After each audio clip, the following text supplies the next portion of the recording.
భారతీయ పురాణాల నిగూఢ లోకంలోకి స్వాగతం. కాల గమనంలో మరుగున పడిన అద్భుత రహస్యాలు మీకోసం. విష్ణువు వరాహావతారంలో భూమిని పైకి లేపినప్పుడు సముద్ర గర్భంలో ఆయనకు అనేక దేవతల ఋషులు మౌనంగా సహాయం చేశారని కొన్ని పురాణాలు చెబుతాయి. అగస్త్య మహర్షి దక్షిణం వైపు ప్రయాణించినప్పుడు ఆయన శరీర తేజస్సు వల్ల ఆకాశంలోని సప్తర్షి మండలం స్థానం మారిందని, అప్పటి నుండి అగస్త్య నక్షత్రం దక్షిణాన ప్రకాశిస్తుందని పురాణాలు వివరిస్తాయి. ప్రపంచమంతా కరువుతో అల్లాడుతున్నప్పుడు దుర్గాదేవి శాకంబరి రూపం ధరించి తన శరీరం నుండి అపారమైన ఫలాలు కూరగాయలను సృష్టించి లోకాన్ని పోషించింది. కల్పవృక్షం అమృతంతో పాటు క్షీరసాగర మథనం నుండి ఉద్భవించిన అత్యంత అపురూపమైన రత్నమని, అది ఇంద్రుడికి మాత్రమే లభించిందని కొన్ని అరుదైన పురాణాలు చెబుతాయి.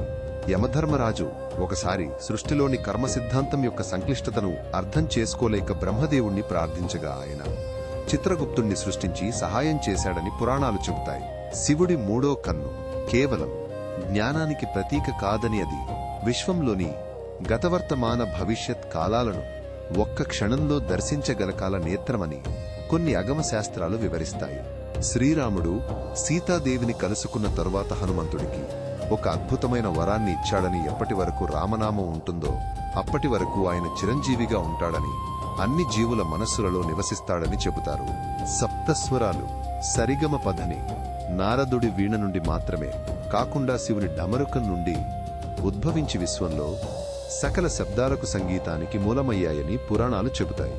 గణేశుడు బాల్యంలో ఒక ఎలుకను పట్టుకుని దానిని తన స్నేహితుడిగా మార్చుకున్నాడని, ఆ ఎలుక పూర్వజన్మలో గొప్ప తపస్వి అనిశాపం వల్ల ఎలుకగా మారిందని కొన్ని జానపద కథలు వివరిస్తాయి. పూజాది కార్యక్రమాలలో ఉపయోగించే కలశం కేవలం పవిత్ర జలాలకు నిలయం కాదని, అది విశ్వంలోని పంచభూతాలకు సకల దేవతలకు ముఖ్యంగా సృష్టికి మూలమైన ఆదిశక్తికి ప్రతీక అని పురాణాలు చెబుతాయి. ఈ కథలులోతైన సముద్ర గర్భంలో దాగి ఉన్న అపురూప ముత్యాల వలెవాటిని వెలికి తీసినప్పుడే వాటి అసలు కాంతి ప్రకాశిస్తుంది. ఈ అపురూప జ్ఞానాన్ని మరింత లోతుగా తెలుసుకోవడానికి మా ఛానల్కి ఇప్పుడే సబ్స్క్రైబ్ చేయండి.